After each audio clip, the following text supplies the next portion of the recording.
आप देख रहे हैं शहर क्राइम डिजिटल न्यूज चैनल। विधानसभा के रण को जीतने के लिए प्रत्याशियों का चुनाव प्रचार प्रसार तेज हो रहा है। मुरैना जिले की दिमनी विधानसभा सीट केंद्रीय कृषि मंत्री के भाजपा प्रत्याशी के रूप में चुनावी मैदान में आने से चर्चा में आ गई है। देश भर से केंद्रीय कृषि मंत्री का समर्थन करने वाले लोग प्रचार प्रसार को आ रहे हैं। वहीं कांग्रेस प्रत्याशी स्थानीय मतदाताओं के सहारे अपना चुनाव प्रचार प्रसार कर रहे हैं। भाजपा प्रत्याशी के पीछे पीछे ही चुनाव प्रचार प्रसार में कांग्रेस प्रत्याशी चल रहे हैं। भाजपा प्रत्याशी के पीछे पीछे ही चुनाव प्रचार प्रसार में कांग्रेस प्रत्याशी चल रहे हैं। दोनों प्रत्याशी अपनी अपनी जीत का दावा बड़ी जोरदारी से कर रहे हैं। केंद्रीय कृषि मंत्री भोपाल में भाजपा की सरकार बनाने का बड़ा दावा कर रहे हैं। अब देखना है कि 17 नवंबर को मतदाता किसको अपना जनप्रतिनिधि चुनने के लिए मतदान करता है। विगत दिवस नामांकन जमा करने के बाद आज देर सुबह द्वापर युग के गांव किशनपुर में भगवान श्री गोपाल जी का आशीर्वाद लेकर केंद्रीय कृषि मंत्री नरेंद्र सिंह तोमर ने अपना प्रचार प्रसार प्रारंभ कर दिया। उन्होंने ग्रामीण क्षेत्रों में मतदाताओं से अपील भी की है कि वह एकजुट होकर भाजपा को चुनावी जंग में विजय बनाएगी। इसके लिए वह ग्रामीण जन का मान सम्मान देश प्रदेश में बढ़ाने का काम करेंगे। भाजपा प्रत्याशी एवं केंद्रीय कृषि मंत्री नरेंद्र सिंह तोमर के प्रचार प्रसार के लिए मध्य प्रदेश के साथ साथ उत्तर प्रदेश व अन्य राज्यों के जनप्रतिनिधि मुरैना आ रहे हैं। आज केंद्रीय कृषि मंत्री ने अपने चुनाव प्रचार प्रसार शुभारंभ किशनपुर ग्राम पंचायत मुख्यालय से किया है। इसके बाद नगर के शहरी चरण सिंह गुर्जर की प्रतिमा पर माल्यार्पण कर श्रद्धांजलि अर्पित की। एक तरफ केंद्रीय कृषि मंत्री कांग्रेस पर झूठ बोलने का आरोप लगाते हुए कांग्रेस के विकास को झूठा बताते हैं। मुरैना जिले की सभी 6 विधानसभा सीटों तथा मध्य प्रदेश में सरकार बनाने का दावा किया जा रहा है। दिमनी विधानसभा क्षेत्र से वर्तमान विधायक एवं कांग्रेस प्रत्याशी रविंद्र सिंह तोमर ने भाजपा पर झूठ बोलने का आरोप लगाते हुए कहा है कि आज मंदिरों के दर्शनों की आवश्यकता पड़ी है। जब हमने सदन में मंदिरों व पुरातत्व स्थलों के संरक्षण व संवर्धन की आवाज उठाई थी, उस समय सरकार ने झूठा आश्वासन दिया था। केंद्रीय कृषि मंत्री भी कोई राशि इन मंदिरों के लिए नहीं ला सके हैं। हकीकत यह है कि इनको भगवान की कोई चिंता नहीं है। आज जहां भाजपा प्रत्याशी 1 दर्जन गांवों में प्रचार प्रसार करेगी, वहीं उनके पीछे पीछे कांग्रेस प्रत्याशी रविंद्र सिंह तोमर भी उन्हीं गांवों में जनता से अपने पक्ष में मतदान करने की अपील कर रहे हैं। दिमनी विधानसभा क्षेत्र को 50,000 से अधिक मतों से विजय करने का दावा करने वाले कांग्रेस प्रत्याशी भाजपा पर आयातित लोगों से चुनाव प्रचार प्रसार का वादा किया जा रहा है, जबकि कांग्रेस अपना प्रचार स्थानीय मतदाताओं को साथ लेकर करने की बात कर रही है। ये मेरा पहला कार्यक्रम जनसंपर्क का है और मैं धन्यवाद देता हूं मंडल अध्यक्ष जी को, महेंद्र जी को, सेवक बाथम जी को, शिवमंगल जी को, गिरिराज दंडोतिया जी को।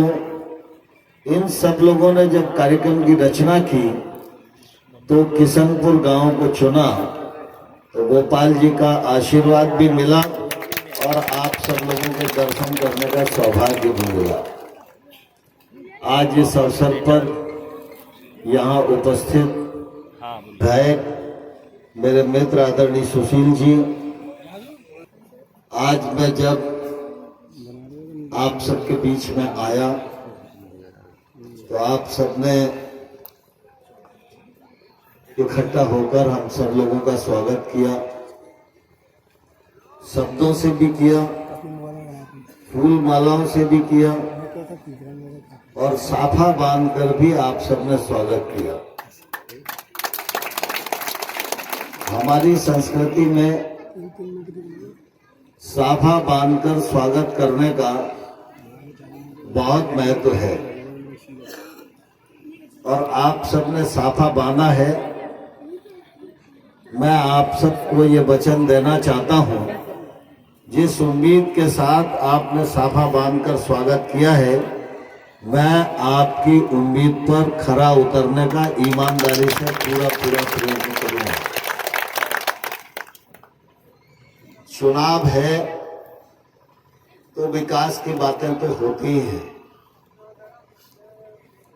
अब शिवमंगल जी बता रहे थे अभी सेवक बाथम बता रहे थे, महेंद्र भाई बता रहे थे, आप सबको ध्यान है जब भाजपा की सरकार बनी तभी सबसे पहले प्रधानमंत्री सड़क से किशनपुर जुड़ा था कि नहीं जुड़ा था बताओ। हाई स्कूल भी अपने गांव में हुआ तो भारतीय जनता पार्टी की सरकार के समय में हुआ कि नहीं हुआ। आपके क्षेत्र में स्टेडियम बना तो भाजपा की सरकार में बना कि नहीं बना। नहर वाली सड़क में शिव मंगल जी से पूछ रहा था, वो अब उपट गई है, खराब हो गई है, तो मैंने इनसे पूछा कि ये प्रधानमंत्री सड़क है या और कोई है। तब शिव मंगल जी ने बताया कि जब आप नहर का पक्कीकरण करा रहे थे तो ये नहर वाली रोड है, तो अब खराब हो गई है थोड़ी सी, लेकिन निश्चित रूप से उसकी मरम्मत की जरूरत है, वो भी आगे कराई जाएगी। ये मैं आपको आश्वासन देना चाहता हूँ। कह रहे थे सांसद निधि में पैसा दिया, तो सांसद निधि कोई मेरी थोड़ी है। आपने सांसद बनाया तो जो पैसा है वो आप ही लोगों का पैसा है। तो सेवक भाई आपके योग्य सरपंच हैं, सक्रिय हैं, महेंद्र जी बहुत ही सक्रिय नेता है इस गांव के, तो लगातार मांग करते रहते हैं, तो जो संभव होता है वो भी हम लोग करने का प्रयास करते ही हैं। मैं इस अवसर पर भारतीय जनता पार्टी के प्रत्याशी के रूप में आप सबके मध्य उपस्थित हुआ हूं। भारतीय जनता पार्टी आपकी अपनी पार्टी है। आप सब लोगों का सहयोग, योगदान हमेशा भारतीय जनता पार्टी को मिलता रहा है। सांसद के नाते आपका आशीर्वाद मुझे मिलता रहा है। अभी विधानसभा का चुनाव है, तो विधानसभा के चुनाव के समय सभी पार्टियों के लोग आते हैं, अपनी अपनी बातें कहने का प्रयास करते हैं, लेकिन मैं आप सबको कहना चाहता हूं कि कांग्रेस पार्टी भी सामने है। कांग्रेस पार्टी ने कोई विकास का काम अपने किशनपुर में किया है क्या बताओ? कोई काम किया है क्या बताओ? हाँ ना रे वो। दूसरा बहुजन समाज पार्टी है। अब बहुजन समाज पार्टी का हाथी तो उत्तर प्रदेश में ही हाँफ रहा है, तो यहाँ क्या करेगा बताओ। और कांग्रेस का प्रत्याशी हो या हाथी वाले प्रत्याशी हो, दोनों को आप पहले देख चुके हो। एक बार दोनों विधायक रह चुके हैं, एक अभी है, एक पहले रह चुका है। लेकिन भारतीय जनता पार्टी के 2 विधायक आपने दिए, और उससे पहले मुंशीलाल जी एक लंबे कालखंड तक आपके प्रतिनिधि रहे, उनको भी आप सब लोगों ने विश्वास दिया, प्रेम दिया, स्नेह दिया। लेकिन शिवमंगल सिंह विधायक थे और जब गिरिराज दंडोतिया जी विधायक थे तब अपने पूरे क्षेत्र में काम हुआ, क्योंकि ये भारतीय जनता पार्टी के विधायक थे और आप लोगों ने भारतीय जनता पार्टी की सरकार बनाई थी।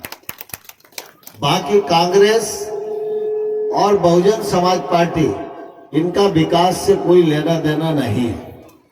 लेकिन मैं आप सब लोगों को यह आश्वासन देना चाहता हूं कि आपके गांव के सभी योग्य और सक्रिय नेता हैं, ये चुनाव जीत जाएंगे तो निश्चित रूप से आपकी नुमाइंदगी ठीक से करेंगे, और आपकी वकालत ठीक से होगी तो नरेंद्र सिंह तोमर भी विकास में कोई कसर आपके गांव में छोड़ेंगे नहीं। आज विधानसभा चुनाव की बेला है।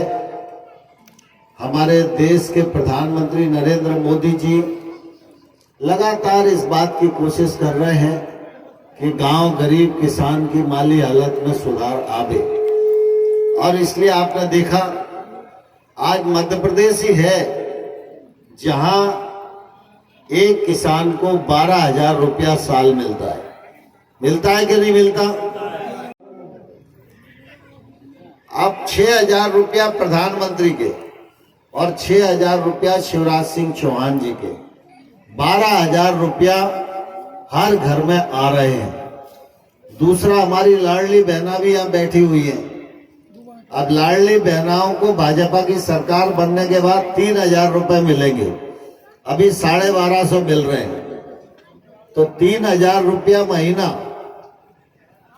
तो 12 महीने कितने 36,000 हुए कि नहीं हुए? 36,000 में 12 मिलाओ तो 48,000 हुए कि नहीं हुए? अब 48,000 रुपया साल तो आपके घर में आ ही रहा है। अब कांग्रेस की सरकार बनेगी तो जो 48,000 आएगा क्या बताओ?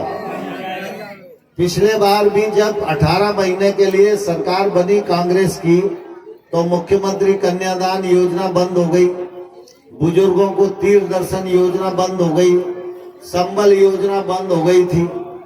भारतीय जनता पार्टी आपकी अपनी पार्टी है और आम गरीब आदमी की पार्टी है, इसलिए चाहे हमारी माता बहनें हों, चाहे हमारे नौजवान भाई हों, चाहे किसान हों, चाहे बुजुर्गों को तीर्थ कराने का मामला हो, हर दिशा में भारतीय जनता पार्टी ने योजनाएं प्रारंभ की हैं, जिसका लाभ पूरे मध्य प्रदेश में करोड़ों करोड़ लोगों को मिल रहा है।